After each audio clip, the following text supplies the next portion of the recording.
Alors, bienvenue dans cette conférence. Les chatbots, c'est maintenant. Donc aujourd'hui, on espérera avoir Frédéric Canevette et en tout cas, on aura Alain Bouvray, directeur général d'Eloquent.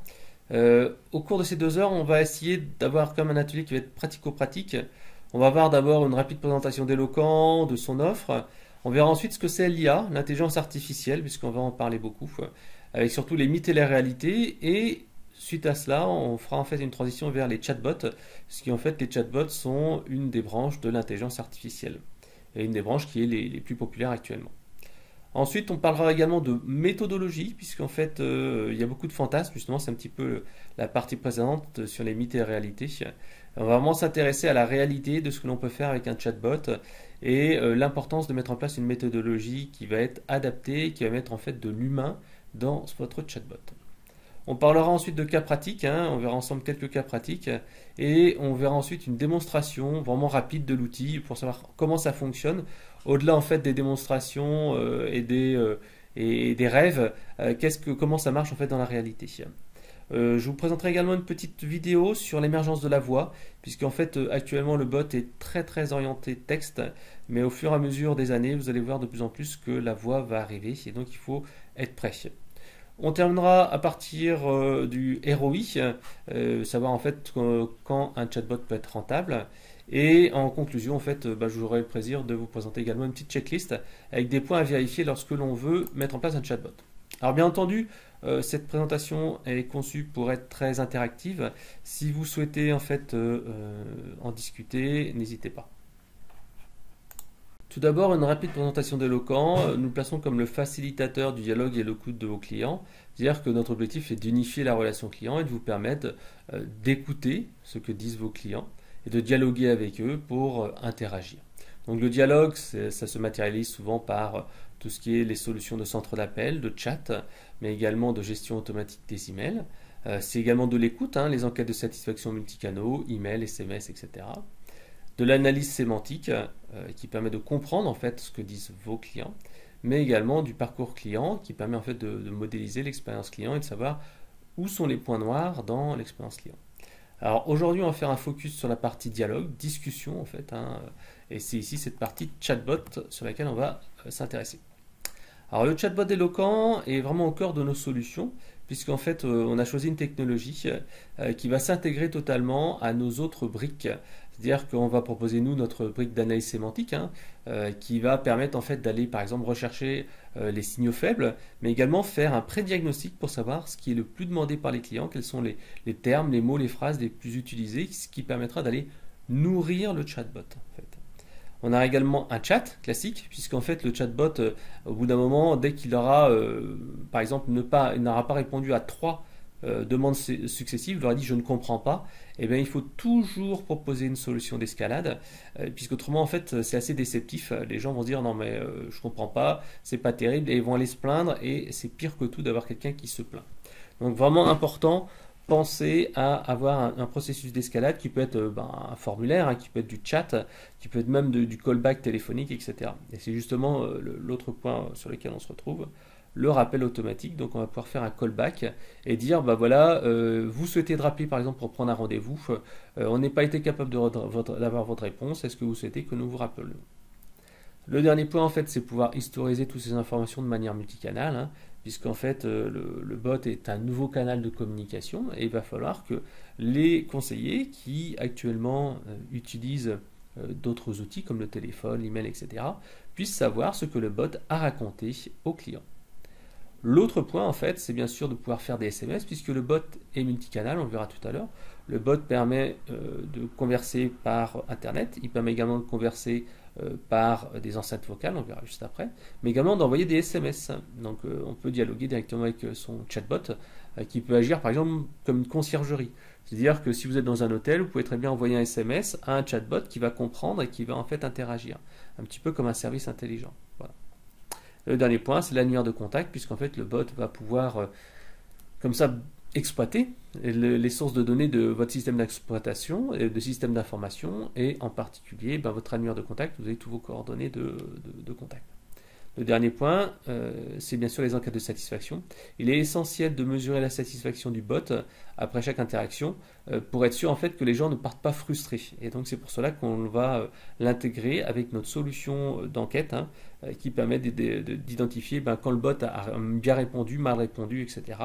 Et s'il a répondu correctement, selon nous, selon la programmation qui a été faite, est-ce que ça a satisfait le client? Ça, c'est encore des choses importantes qui permettront de s'améliorer. Voilà. Alors, ça, c'était la partie introduction. Actuellement, en fait, on va passer sur la partie mythes et réalités de l'intelligence artificielle. To be or not to be, that is the question. C'est une question que peuvent poser les robots, et cette question, ils se la posent depuis déjà très longtemps, puisqu'en fait, le premier, entre guillemets, bot, la première intelligence artificielle, a été programmée dans les années 60. C'était Elisa, qui est en fait le premier chatbot écrit, qui était capable en fait de discuter. Il y avait une programmation et on était capable de discuter avec elle. Ensuite, il y a d'autres tentatives plus ou moins réussies. Vous vous souvenez peut-être de Clippy, ce petit assistant que l'on trouvait dans les outils Pack Office, et avec qui, quand on ne comprenait pas, on pouvait en fait poser des questions. Sauf que vous vous souvenez qu'à l'époque, la technologie n'était peut-être pas forcément très mûre. Donc très rapidement, ce petit Clippy, qui était ennuyeux parce qu'il était déceptif, justement, vous entendrez souvent ce mot déceptif dans la présentation, a tout simplement disparu, et on l'a arrêté parce qu'en fait, il n'était pas capable de répondre de manière correcte aux demandes des clients. On avait mis un assistant qui était censé répondre à toutes les questions sur l'outil, sauf qu'on n'avait pas forcément besoin à ce moment-là, et il ne savait pas forcément très bien répondre. Voilà. Ça, ce phénomène-là reste encore très vrai maintenant. En 2010, en fait, on a vu émerger tout ce qui est agents virtuels. Les agents virtuels, c'est tout simplement des agents qui sont capables de répondre. Alors, c'était une première étape, mais le problème de ces agents virtuels, c'est qu'il fallait un très très longtemps de programmation et d'entraînement pour que le bot puisse commencer à comprendre un certain nombre de choses. C'était lourd, puisqu'en fait, il fallait monter son propre serveur. Les technologies d'analyse sémantique qui permettaient d'analyser l'écrit n'étaient pas forcément non plus extrêmement puissantes. Les temps de réponse parfois un petit peu lents. Donc, c'était entre guillemets la préhistoire des chatbots, mais c'était un petit peu limité au niveau via les limites techniques en fait des outils. Ensuite, vers 2015, on a vu arriver une nouvelle ère, les assistants personnels vocaux. On a vu en fait Siri, on a vu Cortana, etc.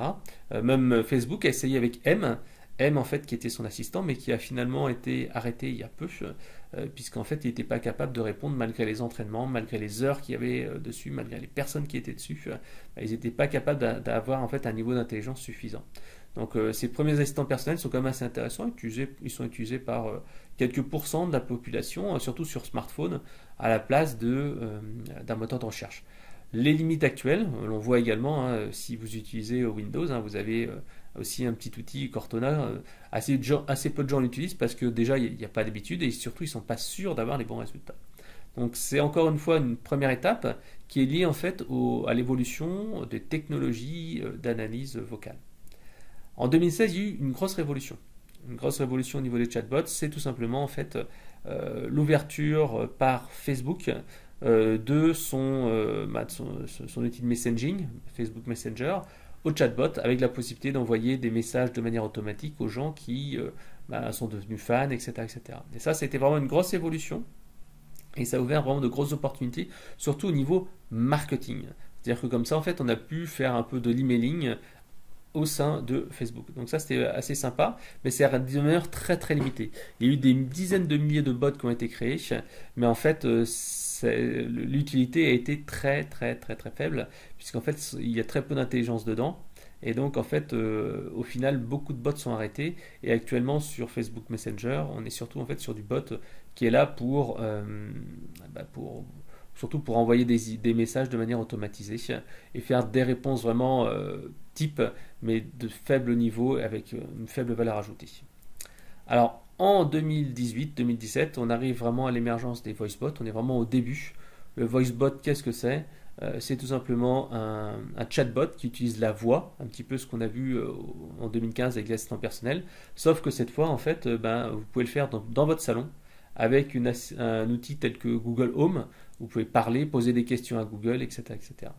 Et vous pouvez même également poser vos questions via le téléphone, puisqu'en fait, ces technologies d'analyse sémantique permettent d'appeler un numéro de téléphone et de poser votre demande en langage naturel.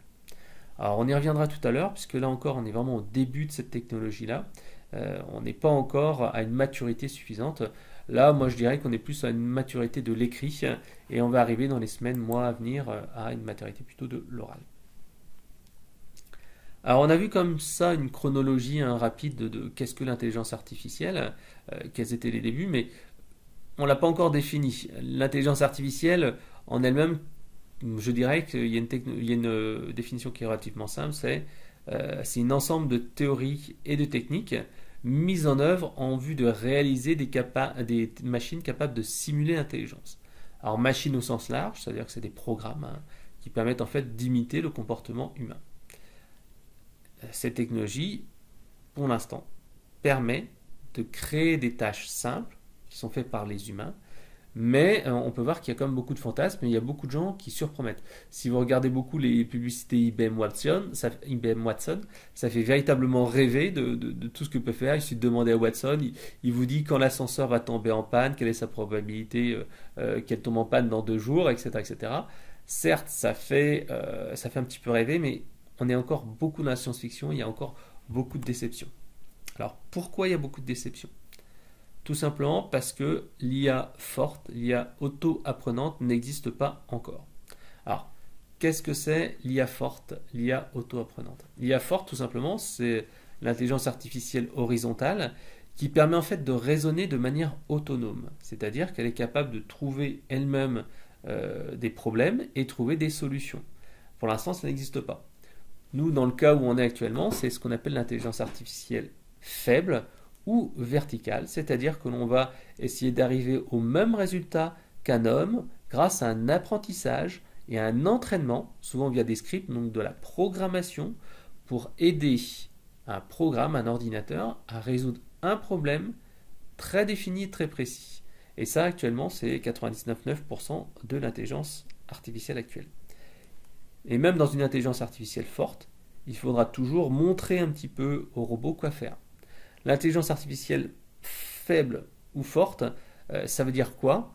Si on revient dans un domaine un peu plus simple, une intelligence artificielle faible, vous êtes capable par exemple de lui apprendre à danser le hip-hop. Et donc vous voyez un robot qui est capable de danser le hip-hop. Mais si après vous lui dites, tiens, il y a des gens qui sont en train de danser le tango, et dans ce tango, il n'est pas capable de le faire, parce qu'on ne lui a pas appris à le faire. Seule une intelligence artificielle forte, à qui on aura dit, bah tiens, regarde, c'est ça le hip-hop, et puis après il regarde des gens, et puis il voit des gens danser le tango, et il comprendra que c'est le tango, mais il sera capable d'apprendre le tango. Donc là, pour l'instant, on n'est pas du tout dans ce système-là d'intelligence artificielle forte, on est véritablement de l'intelligence artificielle faible, où on apprend à une personne, en fait, à un robot, en fait, à singer, entre guillemets, un comportement humain, et à reproduire une tâche. C'est-à-dire qu'il y a un problème, voilà la réponse, et voilà ce qu'il faut faire. Et bien sûr, le problème est identifié selon une probabilité de réussite, et c'est ça qui va faire que le robot va décider de faire une action ou pas une autre action. Voilà. Quand on parle de mythe et réalité, il faut savoir que l'intelligence artificielle n'est pas capable de repérer l'aiguille dans la boîte de foin. Il va falloir avoir une idée de ce qu'on recherche. Watson s'est également cassé un petit peu les dents là-dessus. Ils ont acheté des millions, des dizaines de millions de données de santé en Angleterre en essayant de se dire bah, tiens, on va réussir à prédire pas mal de choses. Et en fait, il faut être clair, ils ont eu très peu de résultats concrets sur l'analyse de ces données. Ils se sont dit bah voilà, on a un gros volume de données, on va essayer de définir un petit peu des principes, des idées, des tendances, etc., etc. Et finalement, c'était assez complexe à faire. Donc il faut partir du fait que l'intelligence artificielle ne va pas repérer l'aiguille dans la botte de foin, il faut lui dire ce que l'on cherche. La deuxième chose, c'est que l'intelligence artificielle ne comprend que ce qu'on lui apprend. C'est vraiment essentiel de comprendre ça. C'est-à-dire que vous pouvez vous dire, tiens, on va créer un bot FAQ qui va répondre à nos clients sur telle demande. Alors, oui, vous pouvez le faire, mais vous devrez expliquer que quand la personne demande ça, il faut tout simplement répondre ça. L'IA ne va pas comprendre tout seul. Il va falloir lui montrer comment faire, lui expliquer comment faire. Et si c'est des cas un peu particuliers, il va falloir l'aider à gérer ces différents cas-là. Donc il y a vraiment un entraînement qui est très fort là-dessus. Et c'est donc pas quelque chose qui va se faire de manière automatique. Ce n'est pas quelque chose de magique. C'est vraiment essentiel à comprendre. Et on le verra tout à l'heure au cours de la démonstration pourquoi et comment ça fonctionne. La troisième chose, c'est que l'intelligence artificielle ne va pas remplacer tout de suite, en tout cas, les conseillers, puisque l'intelligence artificielle sera capable uniquement de gérer les demandes à faible valeur ajoutée, sans pourtant gérer les demandes trop faibles. C'est-à-dire que si vous avez la possibilité de réduire, en fait, de résoudre un problème via une FAQ, parfois un robot va être plus long parce qu'il faudra poser des questions, il faudra répondre et attendre la réponse. Puisque ce n'est pas immédiat, ce n'est pas du self-service comme si on tapait dans un moteur de recherche. Donc il faut identifier certes des demandes relativement simples que l'on peut modéliser, mais également il faut qu'il y ait un minimum de valeur. Si vous avez déjà une FAQ sur votre site internet, si vous remplacez la FAQ par le chatbot, c'est pas forcément beaucoup plus efficient parce que la personne devra peut-être taper un peu plus de mots. Elle n'aura pas par exemple une liste de solutions type qu'elle va pouvoir choisir dans la liste, etc., etc. Nous, chez Locan, on propose les deux, on propose le chatbot et la FAQ interactive. C'est pour ça que pour nous, la FAQ et le chatbot sont plutôt des outils complémentaires que des outils opposés. Alors pourquoi l'intelligence artificielle verticale devient indispensable? Tout simplement parce que les algorithmes existent certes depuis 1960, mais ce qui a changé, c'est qu'on a des gros volumes de données à notre disposition. Via la digitalisation des échanges, on arrive véritablement à avoir à disposition un très gros volume de données qui peuvent être bien sûr des emails, qui peuvent être des chats, mais qui peuvent être également par exemple de la retranscription audio, des conversations téléphoniques. On peut reprendre tout ce volume-là qui pour l'instant n'est pas traité et que l'on peut tout simplement aller analyser. Ensuite, les programmes et les machines sont beaucoup plus puissantes, donc forcément c'est beaucoup plus abordable d'avoir un serveur qui fonctionne avec son système d'analyse sémantique et de chatbot. Le troisième point, c'est que les API aussi permettent de faire communiquer les applications les unes entre elles, et ça c'est vraiment intéressant puisqu'en fait un chatbot pourra ainsi aller interroger le système d'information pour obtenir des informations personnalisées, mais également, si on lui donne le droit, d'aller écrire des informations, par exemple de la prise de rendez-vous, par exemple débloquer un téléphone, etc., etc. Et le dernier point vient de la maturité des clients qui sont désormais à la recherche de self-service, qui veulent aller plus vite et qui ne sont plus réticents maintenant à utiliser une solution de messaging et à parler à un robot, chose qui aurait été compliquée il y a encore quelques années. Alors, dans cette présentation, nous allons faire un focus sur les chatbots, sachant que nous, chez Locan, on a plusieurs types en fait, d'applications concrètes de l'intelligence artificielle. On a donc l'IA. L'IA, en fait, c'est des bots qui comprennent et agissent suite à des interactions. Donc, en fait, ça permet de faire plus de choses en même temps et de manière efficiente.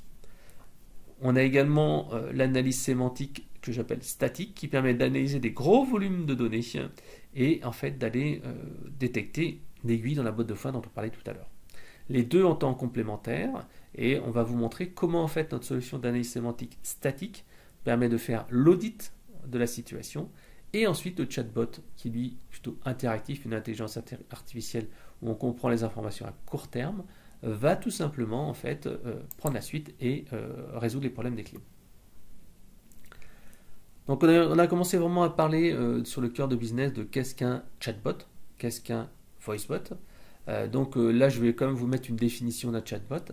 Un chatbot est un logiciel qui peut dialoguer avec une personne via une solution de chat ou tout autre canal de communication, email, etc., etc., et de comprendre les demandes en langage naturel afin de proposer des réponses ou de lancer des actions grâce à un apprentissage initial et un entraînement continu. Qu'est-ce que ça veut dire? Ça veut dire tout simplement que le chatbot est donc un programme qui va permettre de dialoguer en langage naturel, donc on sera plus sur un système de mots-clés. Lorsque l'on tape dans une FAQ interactive, dans un moteur de recherche, on va pouvoir poser une vraie question, avec bien sûr des nombreuses variantes, des manières de poser des questions qui sont totalement différentes selon les personnes, des abréviations, des fautes d'orthographe, etc., etc. Donc on va comprendre les demandes, ces demandes-là, et proposer des réponses ou lancer des actions. C'est-à-dire que le bot ne va pas juste proposer des réponses type, comme le fait une FAQ, mais il va pouvoir lancer des actions et aller donc rentrer des informations dans le système d'information de l'entreprise.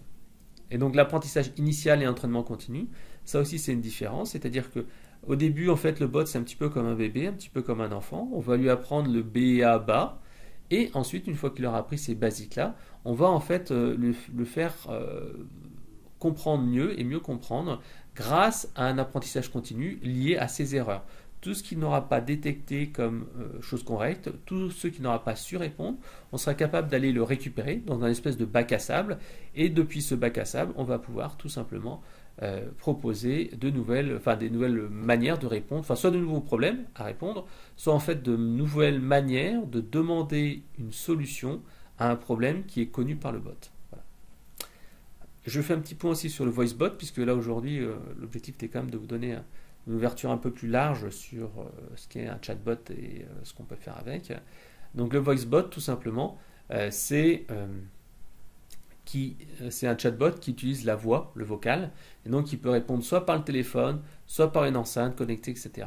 Et c'est la même technologie. Par exemple, pour nous, le chatbot, qu'il soit par email, par chat, etc., on le programme en fait depuis l'ordinateur, et ensuite, après, on est capable en fait de le déployer sur ces différents canaux avec la même facilité. Donc en fait, que ce soit un chatbot écrit ou un chatbot vocal, on récupère immédiatement les informations.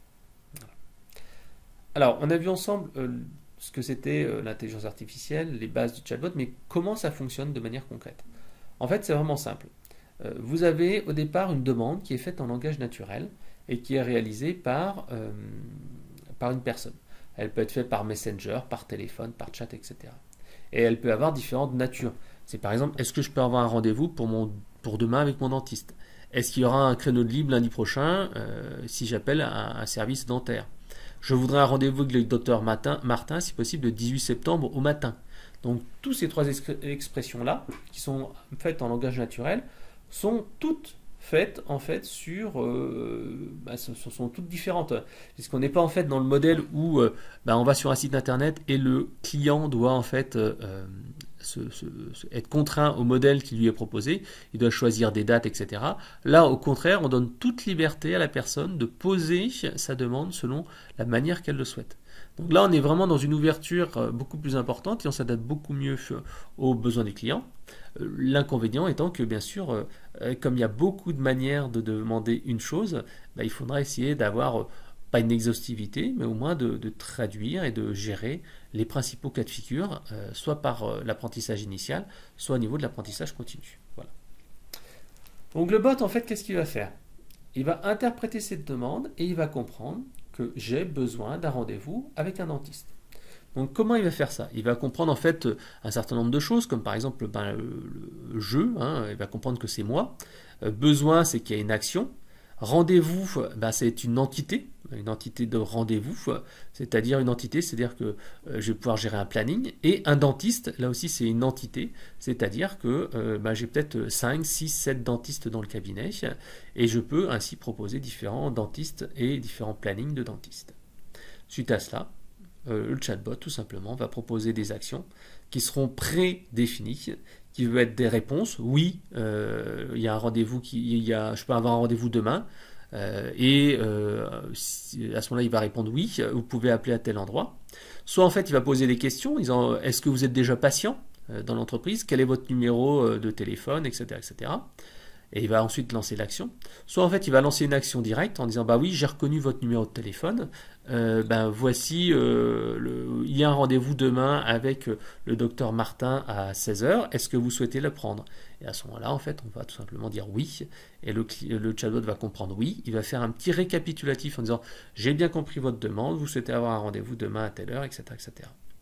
Et s'il ne comprend pas, tout simplement, il va pouvoir faire un transfert de la donnée à quelqu'un d'autre qui peut être un opérateur physique si c'est trop compliqué.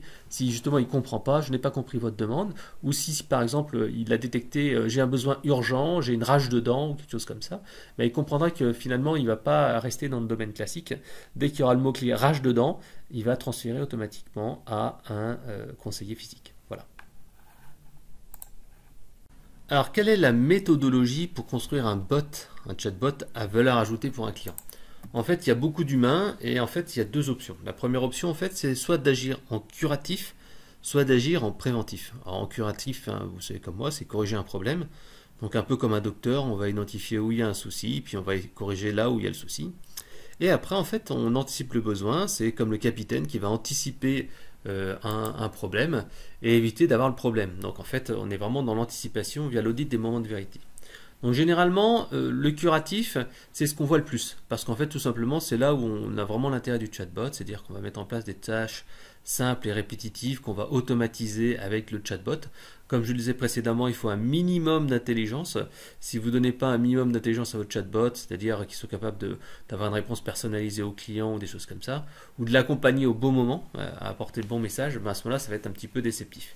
Donc voilà, l'intérêt c'est d'ouvrir en fait un service client 24 heures sur 24 puisque bah, vous savez comme moi, hein, les gens du service client souvent bah, ils travaillent en journée, or en journée vous aussi vous travaillez, donc c'est pas forcément le plus adapté, alors que le chatbot lui bah, il est disponible tout le temps à n'importe quelle heure du jour et de la nuit et il apporte des réponses tout le temps identiques, il a plus de réactivité puisqu'il suffit quelques secondes pour traiter les demandes. Il n'y a pas cet effet volume qu'on peut avoir quand il y a par exemple des pics de demande dans une journée ou suite à une activité ou des choses comme ça. Le bot est également capable d'avoir des réponses personnalisées en allant interroger le système d'information de l'entreprise. Et donc comme ça, bah, il va pouvoir dire, bah oui, vous avez acheté tel produit, bah, vous êtes capable en fait, vous devez faire ça parce que c'est un bug connu sur cette gamme de perceuses, sur cette gamme de fours, etc. etc. Autrement, le proactif, c'est ce qu'on voit comme le moins souvent. Le moins souvent.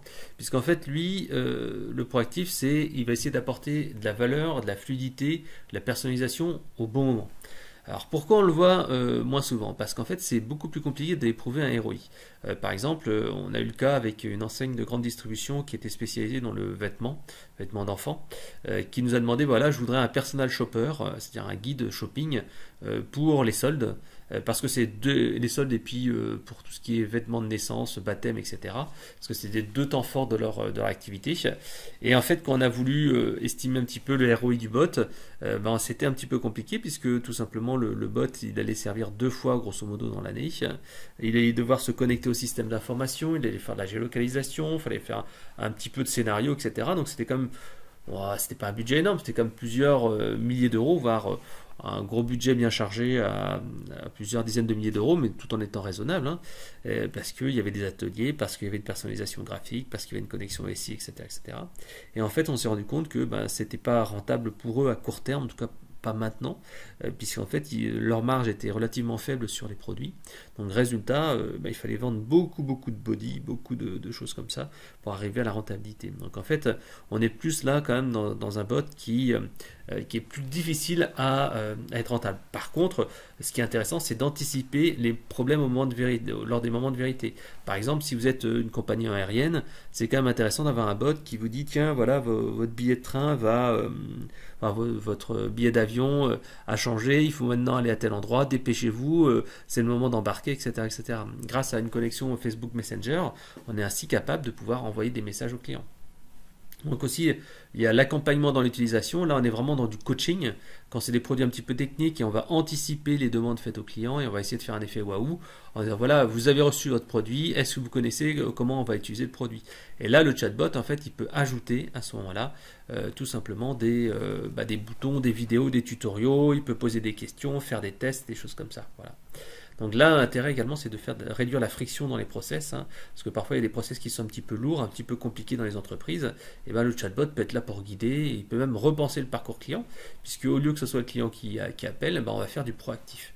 Donc ça, c'est vraiment assez intéressant là-dessus. Alors, quand on parle d'un projet chatbot, grosso modo, on va dire qu'il y a les 5 grandes étapes, A, B, C, D, E. Donc la première étape, en fait, c'est tout simplement la plus importante, et c'est celle de la conception générale et du cadrage. Conception générale du cadrage, parce qu'en fait, il est essentiel d'avoir bien défini au départ le problème que l'on veut résoudre. Ça, c'est vraiment essentiel, parce que si on résout un mauvais problème ou un problème qui n'est pas fréquent, qui n'a pas de volume, etc., eh ben, on va être un peu déceptif. Si en fait, on n'apporte pas suffisamment de valeur et c'est pas assez intéressant, ben, les gens vont pas l'utiliser. Donc c'est vraiment essentiel au départ de se dire, ok, où le chatbot va apporter un maximum de valeur ajoutée. Est-ce qu'il y a des points noirs dans mon parcours client? Est-ce qu'il y a des demandes récurrentes qui arrivent tout le temps et qui font du volume dans mon service client, etc., etc. Donc ça, c'est vraiment le premier atelier. On va définir le périmètre, on va définir le planning, on va définir où dans le parcours client le bot va intervenir, éventuellement les questions clés. En fait, on va faire une petite matrice, on va dire voilà les problématiques qu'on a listées, voilà les questions que l'on peut répondre facilement, soit en fait parce que c'est de la FAQ, soit en fait parce que c'est quelque chose qu'on a de manière récurrente. Après, il y a l'aspect intérêt de résoudre ce problème-là. Puis après, la complexité de le mettre en œuvre, parce que parfois c'est un peu compliqué s'il y a des liaisons avec le système d'information. Il n'y a pas toujours des web services qui sont disponibles, etc. etc. Voilà.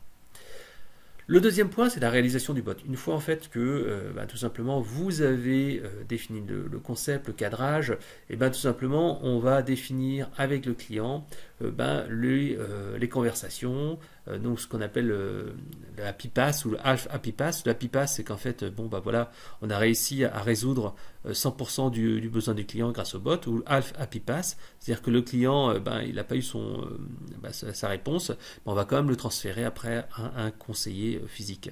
Voilà, une procédure d'escalade classique qui peut se faire par différents canaux. Donc en fait, une fois qu'on a fait ça, on a donc une série d'ateliers qui sont réalisés avec le commanditaire, et en fait le commanditaire et les opérationnels du terrain vont devoir tout simplement dire ok d'accord, nous on est prêt à voir cette chose, voilà ce que disent les clients. Donc on va designer un peu les conversations, les différentes questions, ce que le bot a besoin de savoir, ce qu'il doit interroger. Une fois qu'on a fait ça, en fait, on va voir la connexion OSI. Ça, c'est important parce que parfois, on a des complexités à aller se connecter. Donc, la connexion OSI arrive quand même relativement tôt. Ensuite, une fois qu'on a fait ça, on fait tout ce qui est déploiement en production. Donc, le déploiement en production, tout simplement, on fait une formation des équipes pour que le bot soit déployé et mis de manière opérationnelle. Alors, il peut être mis directement en production. Ou alors, on peut passer par un système en fait, où on va faire tester le bot en interne pendant plusieurs semaines, plusieurs mois. Généralement c'est plusieurs jours, voire plusieurs semaines, plusieurs mois, c'est vraiment très très très rare, parce que ça veut dire que c'est une complexité qui est importante. Généralement quelques jours ou quelques semaines via des ateliers, en fait, généralement c'est des ateliers de 3-4 heures, où en fait on va tester le bot avec des opérationnels. Ensuite on peut éventuellement faire un lancement sous contrôle, c'est-à-dire qu'on va inviter un certain nombre de personnes à tester le bot en avant-première, des clients finaux, ou alors on peut mettre le bot pendant quelques heures ou quelques jours sur des espaces spécifiques du site internet. Une fois que c'est fait, on arrive à l'étape numéro E, la dernière, qui en fait est l'apprentissage continu, grâce à un back app qui est géré par un bot trainer. Le bot trainer, en fait, c'est un nouveau métier. Le bot trainer, en fait, c'est la personne qui va tout simplement apprendre au bot au fur et à mesure les nouvelles expressions, les nouvelles demandes, enregistrer de nouveaux besoins, etc., etc. Tout cela, en fait, prend grosso modo 1 à 2 mois de mise en place, puisqu'il y a beaucoup d'ateliers avec du partage d'informations avec les utilisateurs et le client. En fait, on est vraiment dans une méthodologie de co-création, et c'est vraiment 80% de la réussite. Alors, au départ, il faut quand même se méfier d'une chose, c'est que parfois, on a un objectif de départ, on fait des ateliers, et ensuite, on dérive, en fait. Il faut toujours vérifier que l'objectif du bot est véritablement conforme aux objectifs qui ont été définis initialement. Parfois, en fait, au fil des ateliers, au fil des questions, on peut comme ça partir en fait sur un sujet inverse et répondre à des questions qui ne sont pas dans l'ordre stratégique. Alors après, ça peut être adopté et sélectionné par l'entreprise, mais il faut vraiment vérifier que le bot correspond véritablement à la problématique et ce qui a été défini au départ. Voilà. Donc l'atelier 0, c'est vraiment les use cases, les personas, etc., etc. Ensuite, le flux de la conversation, les prérequis techniques et la priorisation des intentions. Ça, c'est ce que je vous disais auparavant. L'atelier 0, c'est vraiment le use case, les personas, par exemple. Est-ce que c'est que du B2C? Est-ce que c'est du B2B? Est-ce que c'est que du français? Est-ce que c'est du français, de l'anglais, espagnol, etc., etc. Toutes ces choses-là. Ensuite, conception du flux de la conversation. Qu'est-ce que doit poser comme question le bot? Qu'est-ce qu'il doit répondre? Quels sont les choix, etc., etc. Les entités. Donc, les prérequis techniques, comment on va se connecter au système d'information. Et la priorisation, c'est vraiment le dernier point. C'est, on a vu quels étaient les besoins, on a vu un petit peu quelles questions on allait poser. Et là, en fait, on choisit par sa priorité ce que l'on peut faire. Ensuite, une fois qu'on a fait ça, on va designer techniquement le bot, les conversations, la personnalité, et en fait, on va tout simplement atteindre des taux de réponse de 85% aux premiers ateliers. C'est-à-dire qu'en fait, 2 à 3 séances de tests avec 5 testeurs, en fait, ils vont tester et essayer de coller le bot et ils vont essayer de lui faire apprendre un maximum de choses. Et là, le bot, ben forcément, des fois, il ne saura pas répondre. Donc, c'est le système classique du test and learn. Et donc, en fait, on va apprendre par ses erreurs. Et donc, toutes les questions qui ont été posées, on va les avoir dans un bac à sable. Et ce fameux bac à sable, en fait, va permettre après d'aller apprendre beaucoup plus de choses auprès du bot. Voilà, ça, c'est vraiment de la co-construction et des tests. Ensuite, après, bien sûr, il y a d'autres séances. Des séances, en fait, où là, on va continuer à faire apprendre le bot. Et le but, cette fois, c'est d'arriver à 95% de reconnaissance. Une fois que c'est fait, le bot a été réalisé, le design est réalisé, et tout simplement, on va faire un transfert de compétences avec les équipes du client, et ensuite, le client est capable d'avoir sa propre autonomie, ajouter des questions, ajouter des problématiques, etc. etc. Alors, là, on voulait voir un petit peu VoiceBot, OK au cas où Google. Bah, oui, actuellement, 20% des Américains ont un smart speaker. Donc c'est comme relativement important puisqu'en fait 20% des Américains c'est quasiment 47 millions de personnes qui ont un smart speaker actuellement. Donc c'est un chiffre qui est vraiment important. Or en fait, si on regarde un peu plus en détail l'utilisation, on peut voir en fait que la plupart des gens qui utilisent un smart speaker posent de temps en temps des questions. Pas tous les jours ils passent pas des questions. Tous les jours, qu'est-ce qu'ils font? Ils écoutent de la musique, ils regardent la météo, ils font un timer et puis c'est à peu près tout. Vous voyez voir, la plupart en fait des usages du quotidien d'enceintes connectées, pour l'instant, c'est d'écouter de la musique, écouter de la radio, faire un peu de l'alarme et en fait faire un peu de questions, mais c'est pas énorme. Donc on voit véritablement que l'usage commence à se mettre dans les foyers, mais ce n'est pas encore une diffusion très large. Pourtant, il est fort probable que ça va devenir une réalité très rapidement dans les entreprises. En particulier, là je vous ai mis une petite vidéo d'Alexa qui a mis en place Alexa Business, c'est-à-dire une offre business pour les chatbots et les voicebots en particulier. Et donc en fait, par exemple là, vous pouvez voir sur la vidéo, une personne en fait qui va tout simplement confirmer qu'une salle de réunion est bien pour elle grâce à un voicebot, va pouvoir enregistrer un problème avec une photocopieuse grâce à un voicebot. Donc certes, c'est encore un petit peu avancé, on est vraiment qu'au début, mais c'est une tendance forte qui devrait débarquer sur nos ordinateurs très prochainement. Au niveau du ROI, le ROI d'un chatbot, en fait, je vous ai mis en fait un petit simulateur qui existe et qui permet en fait d'aller analyser la rentabilité d'un projet de chatbot. Alors, comment on se place en fait pour analyser la rentabilité d'un projet de chatbot? Tout simplement, on va le trouver grâce au ROI gagné sur la productivité apportée par le chatbot. Par exemple, en fait, il y a une société canadienne, qui s'appelle Desjardins, la banque Desjardins, qui a mis en place un chatbot pour le service client interne. Donc, ils ont réussi à traiter 50% des demandes internes de manière quasi automatique. Ils ont passé de 42 minutes à quelques secondes pour gérer un incident. Les supports de niveau 1 de 40 à 75% qui ont été gérés par le bot. Des demandes simples, login mot de passe, dépanner ma photocopieuse, etc., etc. Alors le bot ne va pas réparer. Le bot souvent soit il va guider et aider, va pouvoir donner des mots de passe ou alors faire intervenir un technicien. Et tout cela en fait ça permet de soulager le département informatique quand on est des centaines et des milliers de personnes. Donc vous, votre objectif doit être de la même manière de dire ok, vous avez combien d'interactions par jour, combien de ces interactions sont de niveau simple, ok. Ensuite, quel est le temps moyen d'utilisation de ce bot? Ensuite, combien le bot pourra prendre de ces interactions? Et tout simplement, si on prend en facteur le coût d'un conseiller par mois, en fait, on voit tout de suite que le bot permet d'économiser X jours, heures, mois, semaines d'un conseiller. Voilà, c'est aussi simple que ça. Après, vous allez me dire combien coûte un projet chatbot, parce que c'est intéressant de calculer un ROI par rapport au gain qu'on va estimer. C'est également important de savoir combien coûte un projet chatbot, et pour cela, en fait, je vous ai donné quelques abacs. Le premier, c'est un chatbot de type plutôt marketing, qui fait du marketing automation. Alors, en fait, ça, c'est pas ce qu'on fait nous chez Locan.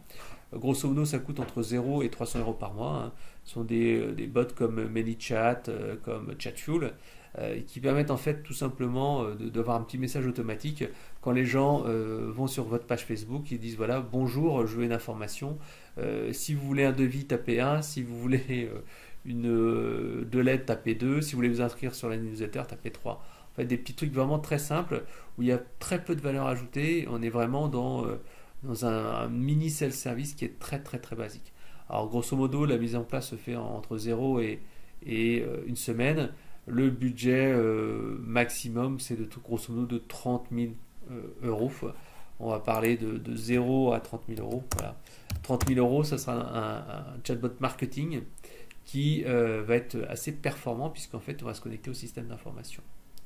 Le chatbot intelligent pour un service client, lui, c'est un petit peu différent puisqu'en fait, il va être beaucoup plus important parce qu'on va vraiment chercher à optimiser l'activité. On va essayer vraiment de se connecter au système d'information, apporter des réponses personnalisées. Là, on est plus entre 40 000 et 100 000 euros la première année et à partir de 800 euros par mois d'abonnement pour la solution. Alors pourquoi il y a un coût qui est si important? C'est tout simplement parce qu'au départ, il y a beaucoup d'ateliers, beaucoup de tests, il y a beaucoup de design de conversation et donc en fait, ça nécessite en fait du temps de travail. Voilà. Et donc c'est 1 ou 2 mois de travail avec des ateliers réguliers avec votre entreprise et nos équipes. Voilà, on arrive à la conclusion de ce web séminaire. Ce que je voulais vous dire, c'est qu'attention, un chatbot n'est pas un bon génie, il n'est pas intelligent, il sait uniquement ce qu'on lui dit. Un chatbot est programmé, c'est une machine. Il ne comprend pas forcément tout ce qu'on lui dit, il faut donc apprendre. Si ça sort de ce qu'on lui a appris, il répondra à côté. Alors heureusement, il y a ce système de bac à sable qui permet justement d'apprendre et de faire du test and learn. Mais il ne faut comme pas se dire que tout de suite le chatbot apprendra tout seul à faire tout. Le chatbot n'est pas non plus multitâche, c'est-à-dire un chatbot est souvent lié à un problème, éventuellement avec ce qu'on appelle un masterbot, c'est-à-dire que parfois il est plus intéressant de créer 2-3 petits bots qui vont répondre à des problèmes très précis, qui sont à certains endroits du site internet ou d'une application mobile, etc., etc. Et ensuite le mettre en fait sur un bot principal. Pourquoi ? Puisqu'en fait, quand on a des thématiques qui se chevauchent, le bot peut répondre à côté. Et c'est pour ça en fait qu'il faut éviter qu'il réponde à côté en lui proposant directement des demandes très très simples. Ensuite, il faut du temps pour entraîner un bot. Donc en fait, un bot, ne vous dites pas, tiens, allez, hop, je vais le mettre en place d'ici une semaine. Non, il faudra du temps pour designer les conversations, avoir des phrases qui vont être très courtes. Grosso modo, il ne faut jamais être plus de 5 interactions pour faire un chatbot. Il faut aussi que ça soit qu'on oriente la conversation, c'est-à-dire qu'on ne va pas dire est-ce que je peux vous aider, et on va dire tout simplement est-ce que vous voulez faire ceci ou cela. Donc en fait ça permet de restreindre le choix. Il faut également un sujet avec du volume. Si vous avez 3 demandes par jour ou 4 demandes par jour, un chatbot n'est pas adapté parce que tout simplement il faut du temps pour lui expliquer, le former, et si il n'y a pas un volume suffisant, ça ne sert à rien de le faire de manière automatique. Voilà. Il faut connaître exactement ce que veut le client et ce qu'on va pouvoir lui apporter comme valeur ajoutée avec le chatbot. Si vous faites uniquement refaire une FAQ, ça peut être trop d'intérêt. Il faut vraiment apporter de la valeur complémentaire, par exemple avec des questions qu'on peut poser au client, avec de la personnalisation du conseil, du coaching, etc. etc. Et bien sûr, il faut mettre en place le chatbot là où on est déjà bon, puisque autrement, si vous n'arrivez pas à répondre à des problèmes techniques ou à des questions vous-même, le chatbot ne pourra pas apprendre lui-même la solution, et donc ça va au contraire amplifier le problème. Voilà. Ce qu'il fallait retenir de ce matin, c'est tout simplement que le chatbot complète l'arsenal du service client, il ne remplacera pas l'homme. Le service client est dans un domaine d'application mature pour mettre en place un chatbot. Et ce qu'on vous conseille, c'est de vous lancer, car c'est du test and learn, avec vraiment une courbe d'apprentissage qui est importante. Et donc il faut s'y mettre dès maintenant pour être prêt avec les technologies qui sont disponibles maintenant et anticiper les technologies futures qui permettront d'avoir de l'intelligence artificielle beaucoup plus importante. Au niveau du plan d'action, voici ce que nous vous recommandons de faire d'ici à peu près une semaine. Repérer un cas d'usage avec une évaluation du ROI que vous pouvez faire.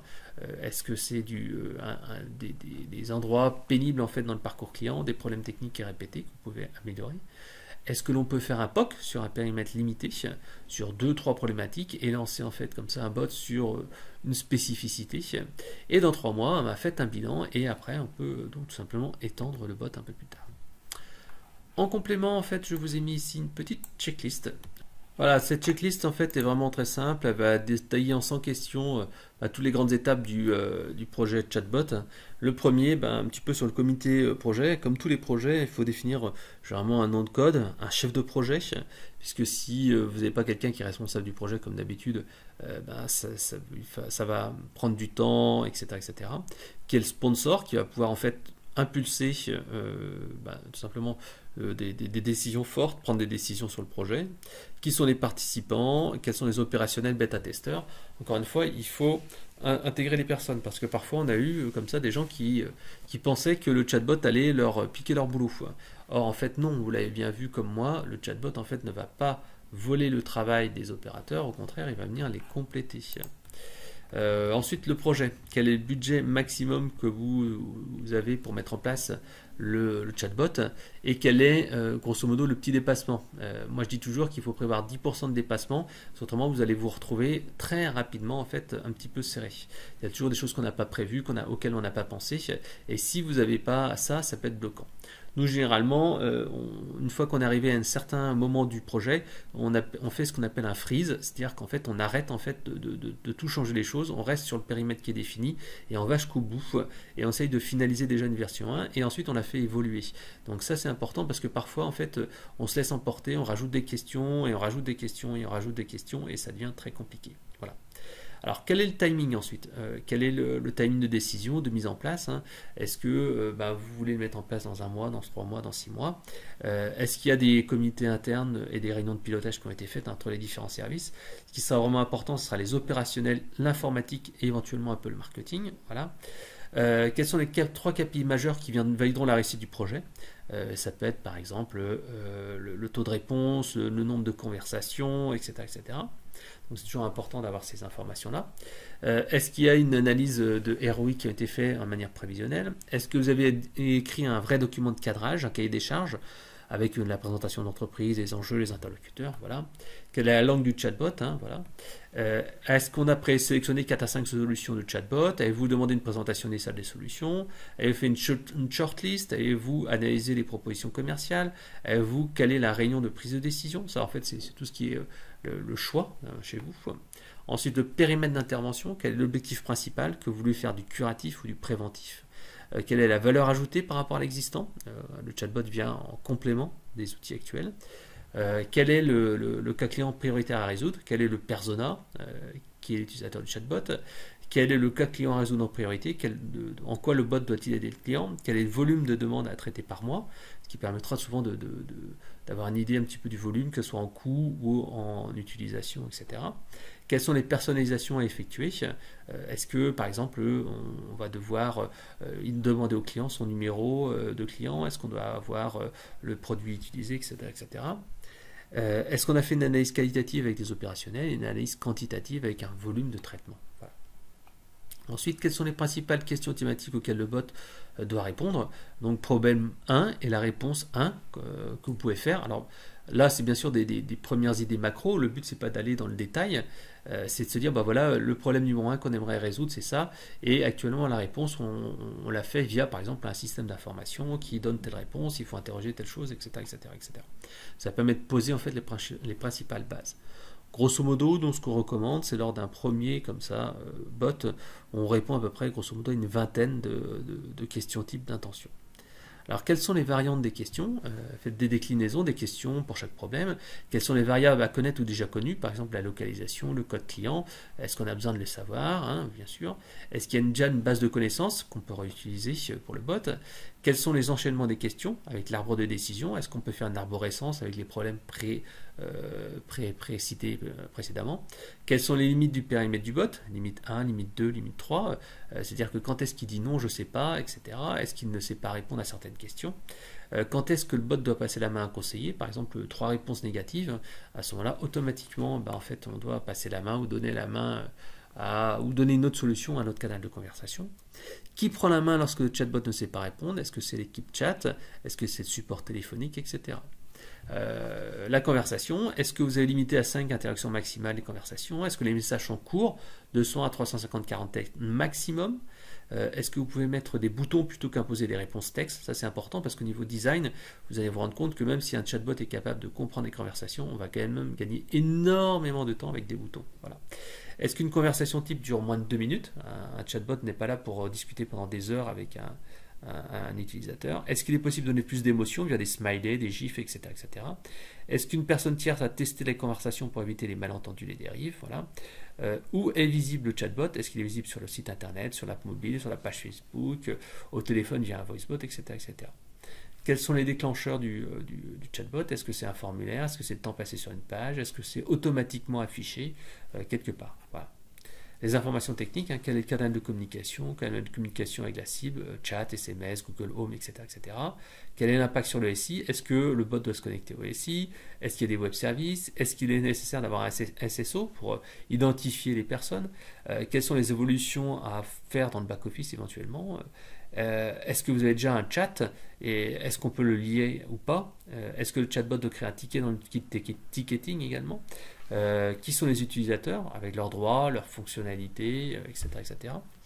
Au niveau de la personnalisation du graphique du chatbot, est-ce qu'il a une personnalité? Quel est son nom? Quelles sont les contraintes sur la police, etc. Est-ce qu'il y a un bouton d'appel à l'action? Quelle est la personnalité du bot? Est-ce qu'il est sérieux?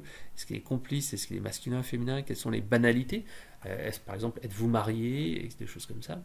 Quelle est la pertinence du bot? Est-ce que vous avez testé en interne vous avez prévu en interne des sessions de testing?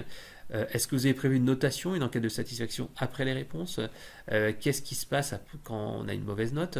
Est-ce qu'il y a une communication interne qui a été faite auprès des managers, des salariés, du comité d'entreprise, du CHSCT, du service informatique? Est-ce qu'il y a eu une formation du service marketing, du service client, des commerciaux, etc. etc. Est-ce qu'il y a eu un programme de bêta-testeur interne et externe? En externe, est-ce qu'il y a eu une information initiale sur les réseaux sociaux, par exemple sur votre blog, sur Twitter, sur Facebook, sur LinkedIn, sur votre newsletter? Est-ce qu'il y a un lancement officiel via une communiqué de presse, via les médias sociaux, etc. etc. Ensuite, le suite projet, les indicateurs de performance initiaux, quels sont-ils? Est-ce qu'ils ont été atteints, etc. Une analyse post-projet. Et quelles sont les nouvelles questions, les nouvelles demandes, puisqu'en fait c'est l'apprentissage continu, donc en fait il y a des ajustements effectués avec de l'apprentissage, du déploiement, l'évolution du périmètre, etc., etc. Le dernier point concerne bien sûr la gestion des données. Est-ce qu'on a bien une certification ISO 27001 du chatbot? Est-ce que le lieu d'hébergement est bien en France? Est-ce qu'on a bien une conformité GDPR?